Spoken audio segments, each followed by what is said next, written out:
ज़मीं अफसोस नहीं, जो तेरे लिए 100 दर्द से महफूज रहे, तेरी आन सदा चाहे जान मेरी ये रहे ना रहे। नमस्कार, जनता टीवी पर स्पेशल रिपोर्ट लेकर मैं हूं आपके साथ भविष्य त्यागी। ऑपरेशन विजय, जी हां, ऑपरेशन विजय वही ऑपरेशन है जिसमें करगिल की ऊंची चोटियों पर बैठे पाकिस्तानी दुश्मन को इंडियन आर्मी ने अपनी भारतीय सेना होने का मतलब फिर से समझाया था। पाकिस्तान को समझा दिया था कि यह भारत है और वो जमीन जिस पर वो नापाक इरादों के साथ आ धमके थे वो भारतीय जमीन है। उस जमीन पर भारतीय सेना ने बलिदान और शौर्य का नया अध्याय गढ़ दिया था। उस ऑपरेशन के 21 साल पूरे हो चुके हैं और इसी ऑपरेशन पर है हमारी ये स्पेशल रिपोर्ट।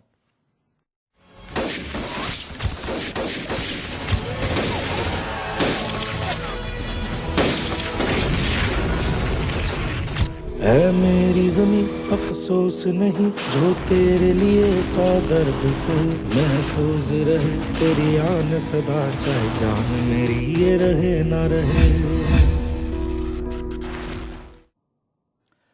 भारत आज करगिल विजय दिवस की सालगिरह मना रहा है। 2 दशक पहले 1999 में भारतीय सेना ने 60 दिन से ज्यादा चले युद्ध में पाकिस्तान को हराते हुए करगिल की पहाड़ियों को पूरी तरह पाकिस्तानी घुसपैठियों से मुक्त करवा लिया था। चलिए भारतीय सेना की करगिल की शौर्य गाथा आपको सुनाते हैं। भारत माता की जय! भारत माता की जय! भारत माता की जय!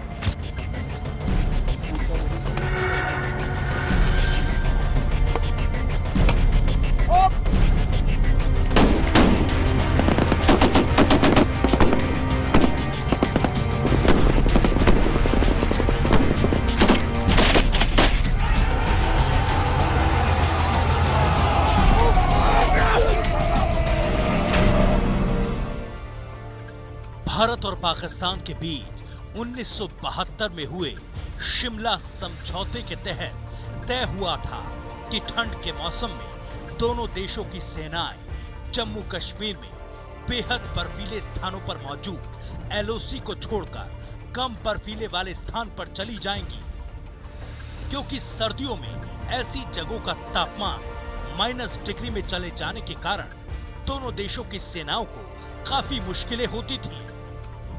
1998 की सर्दियों में जब भारतीय सेना एलओसी को छोड़कर कम बर्फीले वाले स्थान पर गई तो पाकिस्तानी सेना ने अपने करीब 5000 जवानों के साथ धोखे से भारतीय पोस्टों पर कब्जा कर लिया। इस दौरान घुसपैठिए के रूप में आई पाकिस्तानी सेना ने तोलोलिंग टॉप, टाइगर हिल और राइनो हॉर्न समेत इंडिया गेट, हेलमेट टॉप, शिवलिंग पोस्ट, रॉकी नॉन और 4875 बत्रा टॉप जैसी सैकड़ों पोस्टों पर कब्जा कर लिया था। 1999 की गर्मियों के दौरान जब भारतीय सेना दोबारा अपनी पोस्टों पर गई तो पता चला कि पाकिस्तानी सेना की 3 इन्फेंट्री ब्रिगेड करगिल की करीब 400 चोटियों पर कब्जा जमाए बैठी है। पाकिस्तान ने डुमरी से लेकर साउथ ग्लेशियर तक करीब 150 किलोमीटर तक कब्जा कर रखा था। भारतीय सेना को 4 मई 1999 को पाकिस्तान की हरकत के बारे में पता चला था, जिसके बाद जब 5 जवानों का गश्ती दल वहां पहुंचा तो घुसपैठियों ने उन्हें भयंकर यातनाएं देकर निर्ममता से उनकी हत्या कर दी।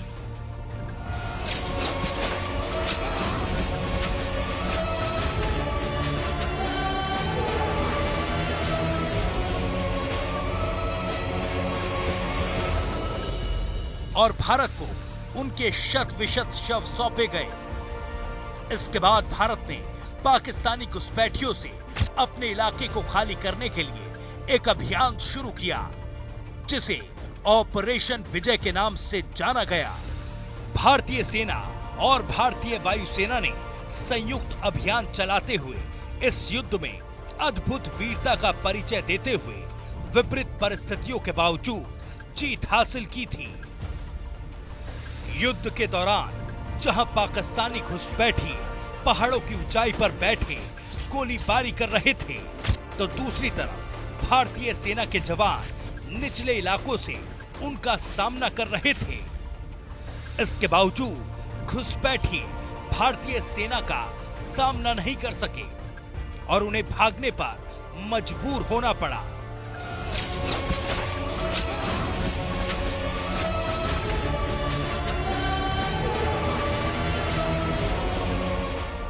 इस लड़ाई में भारतीय सुरक्षा बलों के करीब 2 लाख जवानों ने हिस्सा लिया था, जिनमें से 527 जवान शहीद हो गए थे, वहीं 1300 से ज्यादा जवान घायल हुए थे। पाकिस्तानी सेना को भारत से कहीं ज्यादा नुकसान हुआ था, यहां तक कि उसने अपने सैनिकों की लाशें लेने से भी इनकार कर दिया था। इस युद्ध में भारतीय वायुसेना ने घुसपैठियों को खदेड़ने के लिए MiG-27, MiG-29 का इस्तेमाल किया था। वहीं सेना ने बोफोर्स तोपों का इस्तेमाल किया था, जो इस युद्ध में जबरदस्त मारक साबित हुई थी। पाकिस्तानी सेना इस घुसपैठ के जरिए न केवल करगिल पर कब्जा करना चाहती थी, बल्कि लेह और सियाचिन ग्लेशियर तक भारतीय सेना की सप्लाई लाइन को भी काटना चाहती थी, ताकि वहां पर भी कब्जा किया जा सके। हालांकि भारतीय सेना ने पाकिस्तान के नापाक मंसूबों को पूरा नहीं होने दिया। करगिल युद्ध में शहीद सैनिकों की याद में द्रास सेक्टर में करगिल वॉर मेमोरियल बनवाया गया, जो नवंबर 2004 में बनकर तैयार हुआ। द्रास सेक्टर से वो चोटियां नजर आती हैं, जहां पाकिस्तान की सेना ने कब्जा जमा लिया था। करगिल का युद्ध जीतने के लिए तोलोलिंग की चोटी को कब्जे में करना बेहद जरूरी था। दरअसल श्रीनगर लेह हाईवे के बीच तोलोलिंग काफी ऊंची चोटी है। करगिल वॉर में जीत के लिए इस चोटी पर भारतीय सेना का कब्जा होना बेहद जरूरी था। इस जीत की रणनीति के लिए लेफ्टिनेंट जनरल मोहिंदर पुरी को बुलाया गया, जिसके बाद तोलोलिंग पर जीत हासिल कर करगिल की जीत का रास्ता साफ किया गया। कैसे इस दुर्गम चोटी को दुश्मन के कब्जे से छुड़ाया गया, इस रिपोर्ट में देखिए।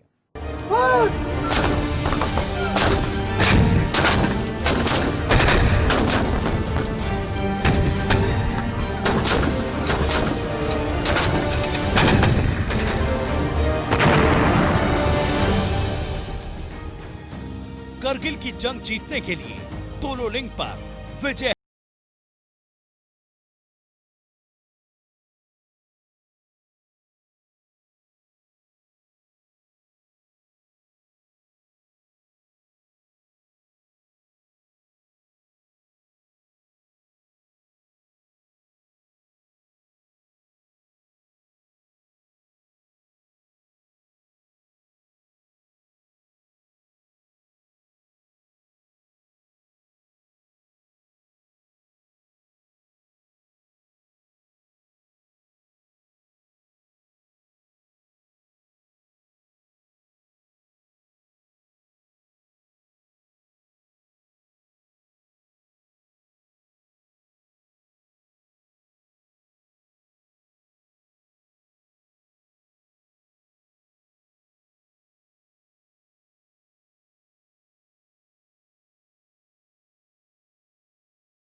आर्टिलरी को जुटाया गया, रेकी करने की ट्रेनिंग दी गई। इस दौरान एक प्रयोग किया गया था, जिसमें बोफोर्स को डायरेक्ट फायरिंग रोल में यूज किया गया था और ये प्रयोग काफी हद तक कामयाब रहा।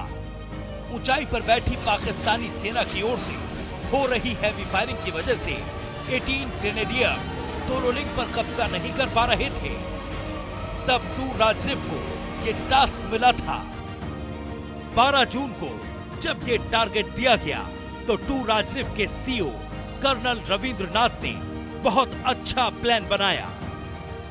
13 जून 1999 को आर्टिलरी सपोर्ट के साथ राजरिफ आगे बढ़े। ये बटालियन वहां गई। इसमें 2 कंपनी एक तरफ थी, दूसरी ओर भी 2 कंपनियां थी। बटालियन ने इस फीचर पर अपनी पकड़ बना ली थी, लेकिन तकरीबन सुबह हो चुकी थी। वहां का ऊंचाई वाला क्षेत्र दुश्मन के कब्जे में था। तोलोलिंग पर फतेह के लिए जो ऑपरेशन चलाया गया, उसके दौरान सीईओ रविंद्रनाथ ने शुरुआती टैक्टिकल ओपनिंग देखी और फिर धावा बोल दिया। इसमें भारतीय सेना की भी काफी कैजुअलिटी हुई। तोलोलिंग तकरीबन 1 महीने से दुश्मन के कब्जे में था, लेकिन कई जवानों की शहादत और सेना के शौर्य के दम पर राजरिफ्स ने दुश्मन के कब्जे से उसे छीन लिया। तोलोलिंग बहुत महत्वपूर्ण था। इसने करगिल की जंग को उसके सही अंजाम तक पहुंचाया था। इस जीत के बाद करगिल जीत का रास्ता भी खुल गया। फिर एक एक करके हर चोटी पर भारतीय सेना ने कब्जा किया।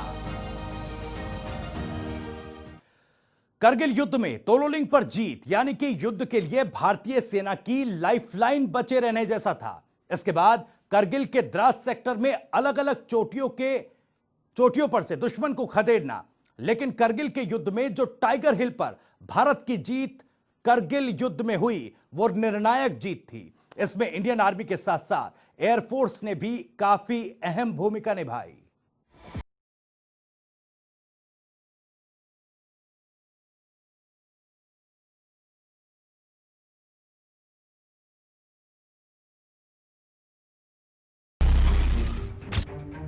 एक तरफ तोलोलिंग की चोटी, जहां करगिल युद्ध में जीत का मानो पहला पड़ाव था, तो वहीं टाइगर हिल पर जीत मानो करगिल के युद्ध की निर्णायक जीत थी।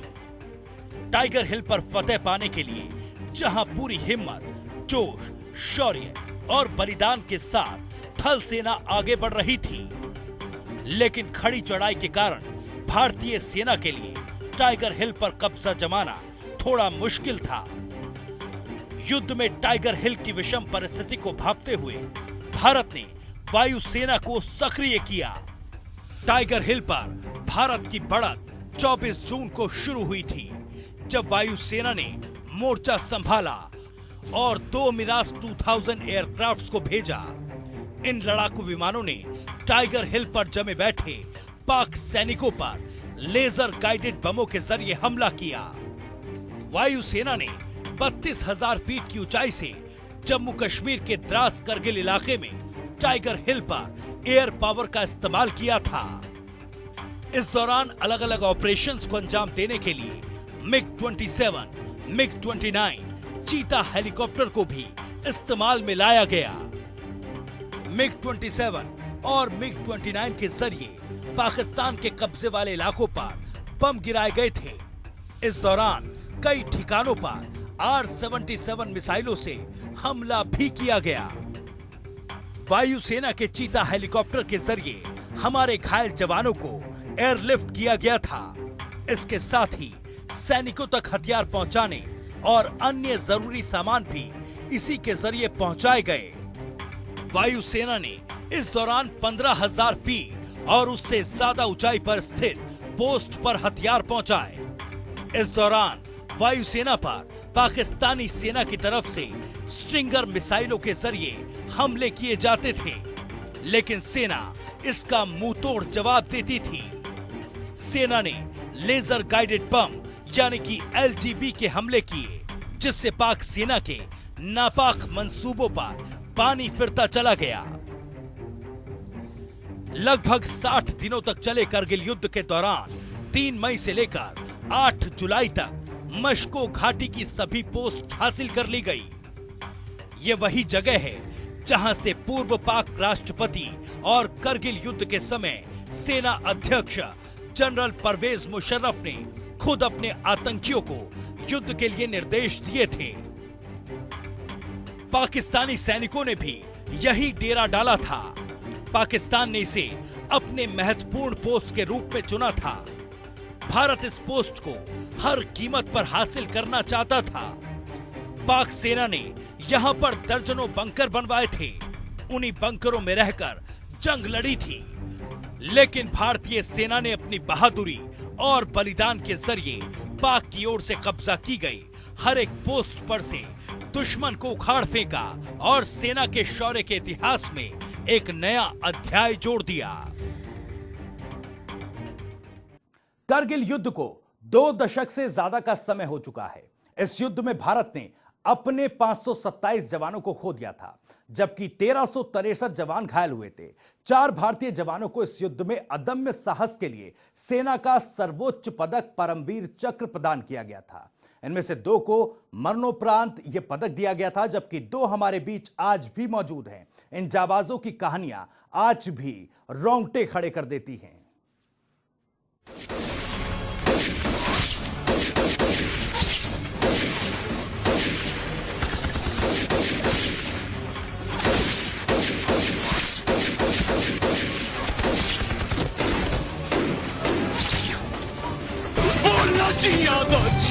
एक साथी और भी था। 21 साल पहले करगिल के युद्ध में भारतीय सेना के कई रणबांकुरों ने अपने प्राणों की आहुति देकर अपने देश का मान बनाए रखा और दुश्मन को घुटने टेकने पर मजबूर कर दिया।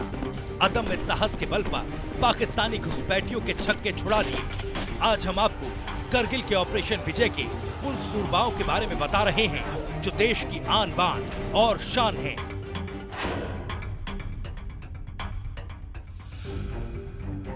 करगिल युद्ध के दौरान 11 जून को कैप्टन मनोज कुमार पांडे ने पटालिक सेक्टर से दुश्मन सैनिकों को खदेड़ दिया। उनके नेतृत्व में सैनिकों ने जुबार टॉप पर कब्जा किया। वो दुश्मन की गोलीबारी के बीच भी आगे बढ़ते रहे।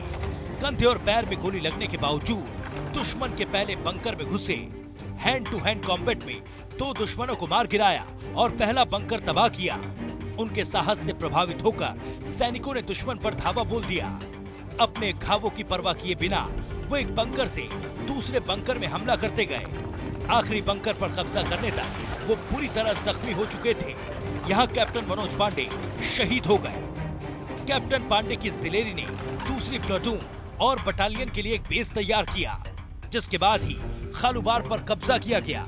इस अदम्य साहस के लिए उन्हें मरणोपरांत सेना का सर्वोच्च मेडल परमवीर चक्र प्रदान किया गया।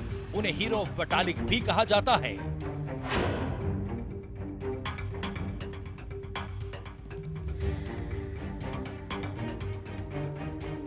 राइफलमैन संजय कुमार करगिल युद्ध के दौरान 4 जुलाई 1999 को फ्लैट टॉप पॉइंट 4875 की ओर कूच करने के लिए अपनी टुकड़ी के साथ अगली पंक्ति में थे। संजय जब हमले के लिए आगे बढ़े तो एक जगह से दुश्मन ने ऑटोमेटिक गन से जबरदस्त गोलीबारी शुरू कर दी और टुकड़ी का आगे बढ़ना बेहद मुश्किल हो गया। स्थिति की गंभीरता को देखते हुए राइफलमैन संजय ने अचानक उस जगह हमला करके आमने सामने के मुठभेड़ में 3 दुश्मनों को मार गिराया। लेकिन इस अचानक हुए हमले से दुश्मन बुरी तरह बौखलाकर भाग खड़ा हुआ और इस भगदड़ में दुश्मन अपनी यूनिवर्सल मशीन गन भी वहीं छोड़ गया। संजय कुमार ने वो गन भी हथियाई और उससे दुश्मन का सफाया शुरू कर दिया। संजय के इस चमत्कारिक कारनामे को देखकर उसकी टुकड़ी के दूसरे जवान बेहद उत्साहित हुए और उन्होंने बेहद फुर्ती से दुश्मन के दूसरे ठिकानों पर धावा बोल दिया। इस दौर में संजय कुमार खून से लथपथ हो चुके थे, लेकिन वो रण छोड़ने को तैयार नहीं थे। वो तब तक दुश्मन से जूझते रहे जब तक वो पॉइंट फ्लैट टॉप दुश्मन से पूरी तरह खाली नहीं हो गया।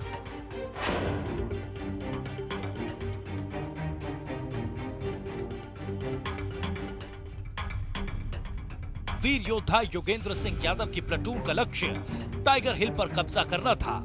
इसके लिए जरूरी था कि चोटी पर बने दुश्मन के 3 बंकर काबू करके अपने कब्जे में लिए जाएं। इस काम को अंजाम देने के लिए 16,500 फीट ऊंची बर्फ से ढकी सीधी चढ़ाई वाली चोटी पार करना जरूरी था। योगेंद्र यादव आगे बढ़े।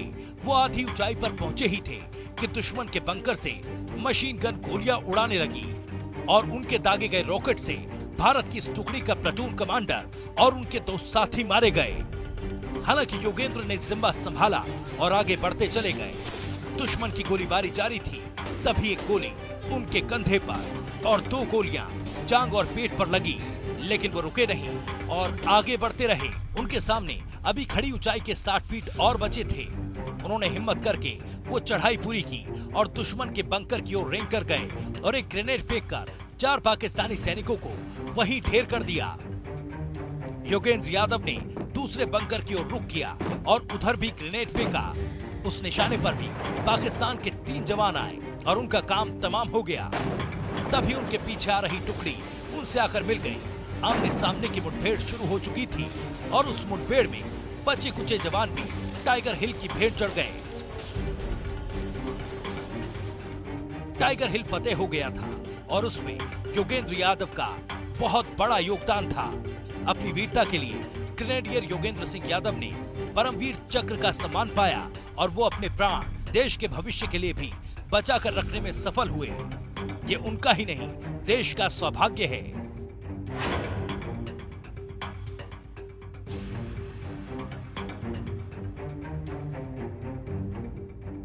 करगिल युद्ध के दौरान कैप्टन विक्रम बत्रा की battalion 13 Jammu and Kashmir rifle 6 जून को द्रास पहुंची। 19 जून को कैप्टन बत्रा को .5140 को फिर से अपने कब्जे में लेने का निर्देश मिला। ऊंचाई पर बैठे दुश्मन के लगातार हमलों के बावजूद उन्होंने दुश्मन के छक्के छोड़ा दिए और पोजीशन पर कब्जा किया। उनका अगला अभियान था 17,000 फीट की ऊंचाई पर .4875 पर कब्जा करना। पाकिस्तानी फौज 16,000 फीट की ऊंचाई पर थी और बर्फ से ढकी चट्टानें 80 डिग्री के कोण पर तिरछी थी। 7 जुलाई की रात वो और उनके सिपाहियों ने चढ़ाई शुरू की। अब तक वो दुश्मन खेमे में भी शेर शाह के नाम से मशहूर हो गए थे। साथी अफसर अनुज नायर के साथ हमला किया। एक जूनियर की मदद को आगे आने पर दुश्मन ने उन पर गोलियां चलाई। उन्होंने ग्रेनेड फेंककर 5 दुश्मनों को मार गिराया, लेकिन एक गोली आकर सीधा उनके सीने में लगी। अगली सुबह तक 4875 चोटी पर भारत का झंडा फहरा रहा था। इसे विक्रम बत्रा टॉप नाम दिया गया। उन्हें परमवीर चक्र से सम्मानित किया गया। From Madhuri with love.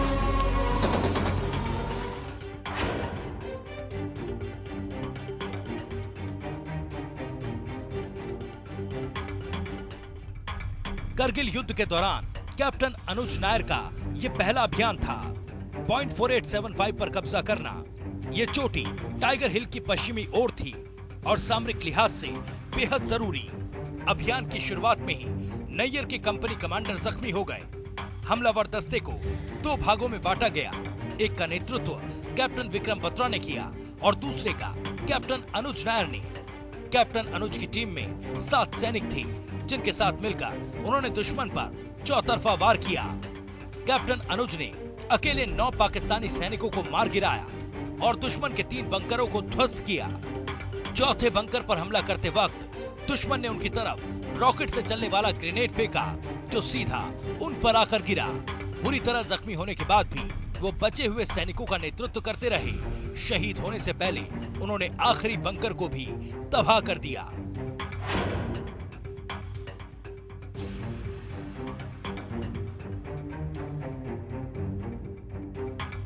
28 जून की रात कैप्टन कैंगरूसे के प्लाटून को ब्लैक रॉक नामक टीले से दुश्मन को खदेड़ने की जिम्मेदारी मिली। टीले पर चढ़ाई के दौरान ऊपर से दुश्मन के लगातार हमले में कई सैनिक शहीद हुए और खुद कैप्टन को कमर में गोली लगी, लेकिन वो रुके नहीं। ऊपर पहुंचकर वो एक पत्थर की आड़ में टीले के किनारे लटक रहे थे। 16,000 फीट की ऊंचाई और -10 डिग्री के तापमान में बर्फ पर लगातार उनके जूते फिसल रहे थे। लौटकर नीचे आना ज्यादा आसान था, लेकिन वो अपने जूते उतारकर नंगे पैर टीले पर चढ़े और आरपीजी रॉकेट लॉन्चर से 7 पाकिस्तानी बंकरों पर हमला किया। 2 दुश्मनों को कमांडो चाकू से मार गिराया और 2 को अपनी राइफल से। दुश्मनों की गोलियों से छलनी होकर वो टीले से नीचे आ गिरे, लेकिन इतना कर गए कि उनकी प्लाटून ने टीले पर कब्जा कर लिया।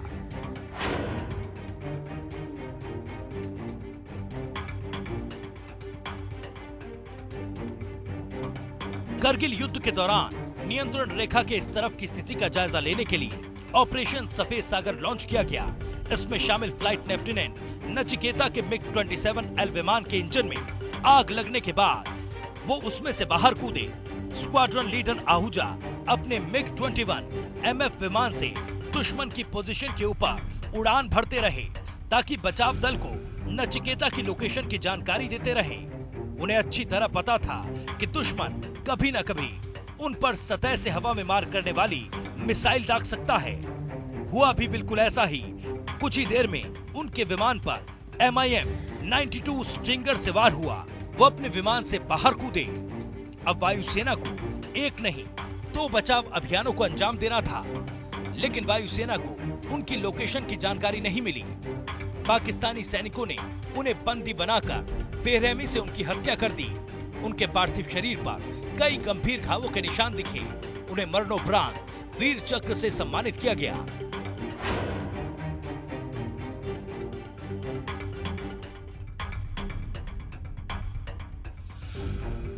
करगिल युद्ध के दौरान 18 ग्रेनेडियर्स को तोलोलिंग चोटी पर कब्जा करने का निर्देश मिला। ग्रेनेडियर्स के कई विफल प्रयासों के बाद राजपूताना राइफल की दूसरी बटालियन को हमले के लिए आगे किया गया। ग्रेनेडियर्स ने 3 पॉइंट से राजपूताना को कवर दिया। 12 जून को पाकिस्तान की तरफ से भारी गोलीबारी के बीच जब भारतीय सैनिक एक एक कर शहीद हो रहे थे, तो हवलदार यशवीर सिंह ने ग्रेनेड लेकर पाकिस्तानी बंकरों पर धावा बोला। उन्होंने बंकरों पर 18 ग्रेनेड फेंके और दुश्मनों को मार गिराया। उनके साहस को देखकर दुश्मनों के छक्के छूट गए। उनके पैर उखड़ने शुरू ही हुए थे कि इस दौरान वो गंभीर रूप से जख्मी हुए और शहीद हो गए। जब उनका शरीर मिला तो उनके एक हाथ में राइफल और दूसरे में ग्रेनेड था। तोलोलिंग फतेह करने में उनका बहुत बड़ा योगदान रहा। उन्हें मरणोपरांत वीर चक्र से सम्मानित किया गया।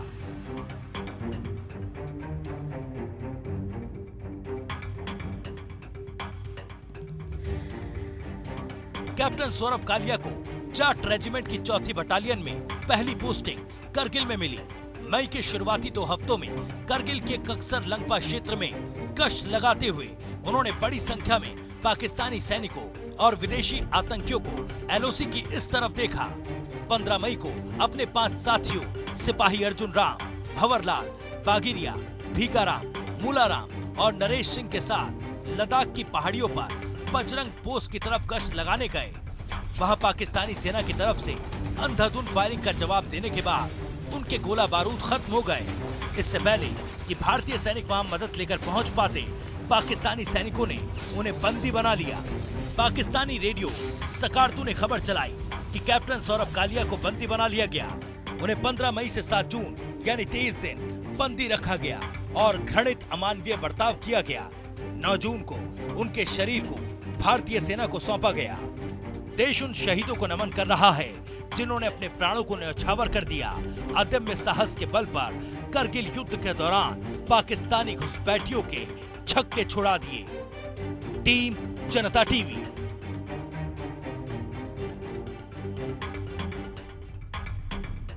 तो इसी के साथ फिलहाल आज की इस खास रिपोर्ट में इतना ही। नमस्कार।